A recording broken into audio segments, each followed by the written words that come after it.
வாழ்க வளமுடன். ஓம் நமச்சிவாய. அனைத்து தமிழ் உள்ளங்களுக்கும் வணக்கம்.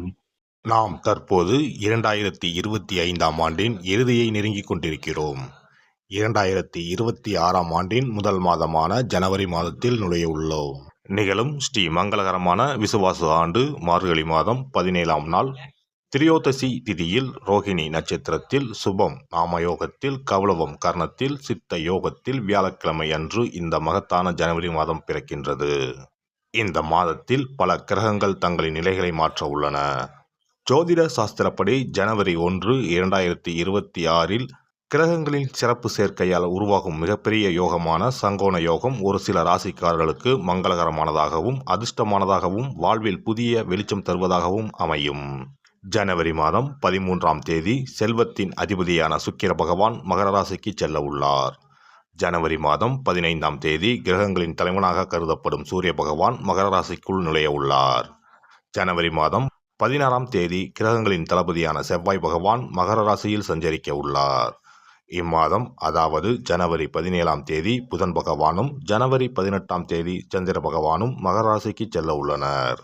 இவ்வாறு ஜனவரி மாதத்தில் கிரகங்கள் தங்களின் ராசியை மாற்றுவதால் அதன் தாக்கம் அனைத்து ராசிக்காரர்களின் வாழ்க்கையிலும் காணப்படும். குறிப்பாக சில ராசிக்காரர்களுக்கு அதிர்ஷ்டம் பிரகாசிக்கப் போகிறது. இதன் விளைவாக தொழில் மற்றும் வணிகத்தில் நல்ல முன்னேற்றம் ஏற்பட போகிறது. அதே சமயம் ஆரோக்கியமும் சிறப்பாக இருக்கப் போகிறது. மேலும் சில ராசிக்காரர்களுக்கு கண்டமும் காத்திருக்கிறது. உயிர் போகும் ஆபத்து கூட வரலாம். எச்சரிக்கையாக இருக்கவும். யமனே எதிரில் வந்தாலும் சிவனின் அருள் இருந்தால் எதிலும் வெற்றி பெறலாம். சிவ வழிபாடு கர்ம வினைகளை அளிக்கும்.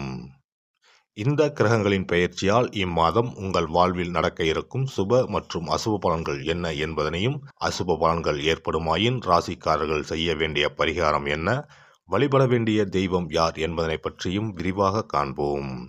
பிறக்கப் போகும் இம்மாதத்தில் உங்கள் வாழ்வில் வளமும் நலமும் செல்வ செழிப்பும் பெற்று வாழ்வின் உயரிய நிலையை அடைய எல்லாம் வல்ல எம்பெருமானை வேண்டி விரும்பி கேட்டுக்கொள்கிறேன்.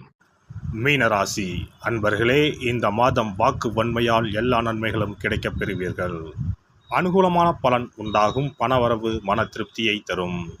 புதிய நபர்களின் அறிமுகமும் அவர்களது நட்பும் கிடைக்கப் பெறுவீர்கள்.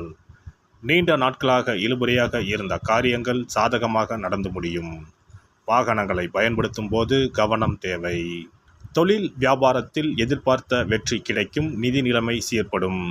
புதிய ஆர்டர்கள் கிடைப்பதில் இருந்த சிரமங்கள் குறையும். உத்தியோகத்தில் இருப்பவர்கள் வேலைப்பளு குறைந்து காணப்படுவார்கள். எதிர்பார்த்த இடத்திற்கு மாற்றம் கிடைக்கலாம். குடும்பத்தில் ஒற்றுமை உண்டாகும். கணவன் மனைவிக்கு இடையே இருந்த இறுக்கமான சூழ்நிலை நீங்கி மகிழ்ச்சி உண்டாகும். பிள்ளைகளால் இருந்த மன வருத்தம் நீங்கி அவர்களுடன் சந்தோஷமாக வெளியே சென்று வருவீர்கள். பெண்களை பொறுத்தவரை இந்த மாதம் எல்லா காரியங்களும் அனுகூலமாக நடக்கும். மனக்கவலை நீங்கி நிம்மதி உண்டாகும். கலைத்துறையினருக்கு வீண் அலைச்சல், காரிய தாமதம் போன்றவை ஏற்படலாம். புதிய முயற்சிகளை தள்ளி போடுவதும் நல்லது. காரிய அனுகூலம் ஏற்படும். உணர்ச்சிகரமாக பேசி மற்றவர்களை கவர்வீர்கள். எல்லாவற்றிலும் எதிர்பார்த்த நன்மைகள் உண்டாகும். பணவரத்து கூடும். அரசியல் துறையினருக்கு கொடுக்கல் வாங்கலில் இருந்த பிரச்சனைகள் தீரும். நீண்ட நாளாக இருந்த கஷ்டங்கள் நீங்கும். எதையும் செய்து முடிக்கும் சாமர்த்தியம் உண்டாகும். அரசாங்கம் மூலம் லாபம் ஏற்படும். வெளியூர் அல்லது வெளிநாட்டு பயணம் சாதகமாக இருக்கும். மாணவர்களுக்கு கல்வியில் முன்னேற்றம் காண முழு மூச்சுடன் செயல்படுவீர்கள். நட்சத்திர பலன்கள் பூரட்டாதி 1ஆம் பாதம். இந்த மாதம் குடும்பத்திற்கு தேவையான பொருட்கள் வாங்குவதன் மூலம் செலவுகள் உண்டாகும். சகோதரர்கள் மூலம் உதவிகள் கிடைக்கும். உறவினர்கள் வருகை இருக்கும். பிள்ளைகளிடம் அனுசரணையாக நடந்து கொள்வது நன்மை தரும். உத்திரட்டாதி நட்சத்திரம். இந்த மாதம் துணிச்சலுடன் ஈடுபட்டு காரிய வெற்றி காண்பீர்கள். பணவரத்து திருப்தி தரும்.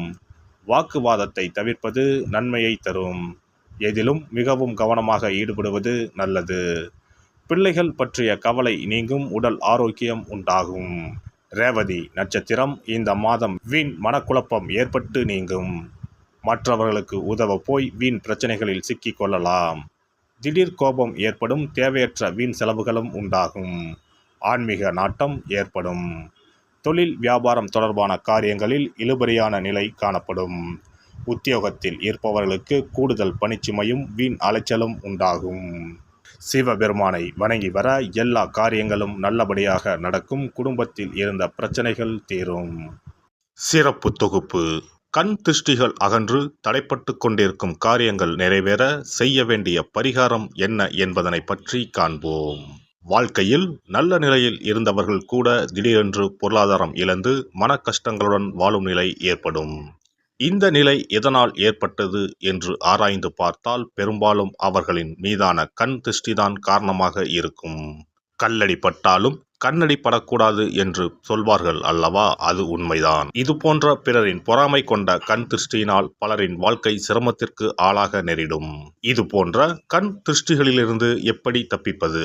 இருக்கவே இருக்கிறது எளிதாக கிடைக்கும் ஊமத்தஞ்செடி. தெய்வ சக்தி நிறைந்த செடியாக கருதப்படும் ஊமத்தஞ்செடியின் காய், பூ, இலைகள் என அனைத்தும் தீய சக்திகள் விரட்ட பரிகாரத்துக்கு பயன்படுகிறது. பொதுவாக ஊமத்தம் காய்க்கு கெடுதலை அகற்றக்கூடிய சக்தி உண்டு.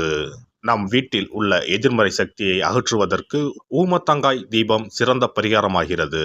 தெய்வீக மகத்துவம் நிறைந்த ஊமத்தங்காய் மற்றும் பூவையும் எடுத்துக்கொள்ளுங்கள். வீட்டுக்கு அருகில் இல்லை என்றால் நாட்டு மருந்து கடைகளில் கிடைக்கும். இந்த 2 பொருட்களையும் மஞ்சள் தண்ணீரை கொண்டு நன்றாக கழுவி விடுங்கள். சிறிது நேரம் அவற்றிலுள்ள ஈரம் போக ஆறவிட்டு பிறகு அவற்றை ஒரு மஞ்சள் துணியில் குலதெய்வத்தை வேண்டி ₹1 நாணயத்தோடு சேர்த்து முடிந்து வீட்டின் நிலைப்படியில் கட்டி தொங்க விடுங்கள். இந்த முடிச்சை வெள்ளிக்கிழமை அல்லது ஞாயிற்றுக்கிழமைகளில் தயார் செய்து வாசல் படியில் கட்டுவது சிறப்பு. தினமும் வீட்டில் தீபம் ஏற்றி காண்பிக்கும் போது இந்த முடிச்சுக்கும் காண்பிக்கவும். இதேபோல் ஊமத்தம் இலைகள் கிடைத்தால் அந்த இலைகளை சுத்தமான மஞ்சள் தண்ணீரில் கழுவிவிட்டு அவற்றை கொண்டு வீட்டில் இருக்கும் விநாயகருக்கு திங்கள் கிழமைகளில் தொடர்ந்து அர்ச்சனை செய்து வர வேண்டும். ஊமத்தம் பூவையும் விநாயகருக்கு சூட்டலாம். 3 வாரங்கள் தொடர்ந்து திங்கள் கிழமைகளில் விநாயகருக்கு ஊமத்தை இலையால் அர்ச்சனை செய்து ஊமத்தம் பூவை சூட்டி வழிபட்டால் வீட்டில் உள்ள கெட்ட சக்தி நடமாட்டம் மற்றும் கண் திருஷ்டிகள் தீரும். ஊமத்தம் செடியும் சிவபெருமானுக்கு உகந்த இலை ஆகும். இந்த ஊமத்தங்காய் வைத்து சிவபெருமானுக்கு தீபம் ஏற்றி வழிபடுவதன் மூலம் நமது பிரச்சனைகளில் இருந்து எளிதாக விடுபட முடியும். முதலில் 2 ஊமத்தங்காய்களை எடுத்துக்கொள்ள வேண்டும்.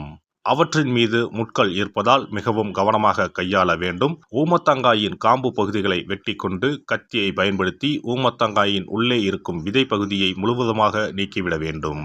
பின்னர் 2 அகல் விளக்குகள் மற்றும் விளக்கு வைப்பதற்கான 2 தட்டுகளை எடுத்து சுத்தம் செய்து அவற்றிற்கு மஞ்சள் குங்குமம் பொட்டு வைத்துக் கொள்ள வேண்டும். பின்னர் 2 தட்டின் மீதும் ஒவ்வொரு அகல் விளக்கை வைத்துக் கொள்ள வேண்டும்.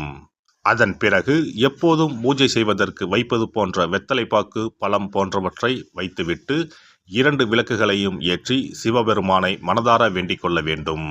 எனக்கு இருக்கும் பிரச்சனைகள் அனைத்தும் தீர்ந்து இன்பமான வாழ்க்கை கிடைக்க வேண்டும் என வேண்டிக் கொள்ள வேண்டும். இந்த பூஜையை வெள்ளிக்கிழமை அன்று தொடங்கினால் தொடர்ந்து 9 வெள்ளிக்கிழமைகள் செய்ய வேண்டும். ஊமத்தங்காயின் மீது எவ்வாறு முட்கள் இருக்கிறதோ அதுபோல நமது வாழ்க்கையில் இருக்கும் முட்கள் போன்ற பிரச்சனைகளை அவை தீர்த்து வைக்கின்றன. இந்த பூஜையை நாம் தொடர்ந்து செய்து வருவதால் நம் மீது இருக்கும் கண் திருஷ்டிகள் அகன்றுவிடும். தீராத துயரங்கள் தீர்ந்துவிடும். பணம், நகை நம்மிடம் பெருகி வரும். சிலருக்கு கையில் சுத்தமாக பணம் இருக்காது. வறுமை தாண்டவமாடும். கடன் தொல்லையால் கஷ்டப்படுவார்கள். பண பிரச்சனையில் சிக்கி கொண்டிருப்பவர்கள் இந்த தீபத்தை ஏற்றினால் 3 வாரங்களில் நல்ல பலனை பெற முடியும். தொழிலில் நல்ல முன்னேற்றம் இருக்கும். கடன் பிரச்சனைகள் தீரும். உறவினர்களிடையே பகைமை இருந்தால் அவையும் மறைந்துவிடும். நோய்வாய் உள்ளவர்கள் இந்த தீபத்தை ஏற்றுவதன் மூலம் நல்ல பலனை பெற முடியும். பொதுவாகவே எந்த பரிகாரம் என்றாலும் அதை முழு நம்பிக்கையுடன் செய்தால் மட்டுமே முழு பலன் கிடைக்கும் என்பதை நினைவில் கொள்ளுங்கள். எல்லாம் வல்ல இறையருளால் நீங்களும் உங்கள் அன்பு குடும்பமும் உடல் நலம், நீலாயுள், நிறை செல்வம், உயர் புகழ், மெய்ஞானம் ஓங்கி வாழ்க வளமுடன். இந்த வீடியோ பதிவு உங்களுக்கு பிடித்திருந்தால் லைக் பண்ணுங்க, கமெண்ட் பண்ணுங்க, ஷேர் பண்ணுங்க. மறக்காம சப்ஸ்கிரைப் பண்ணுங்க. பக்கத்துல இருக்கிற பெல் பட்டனை கிளிக் பண்ணுங்க. நன்றி, வணக்கம். ஓம் நமச்சிவாய. சிவாய நம.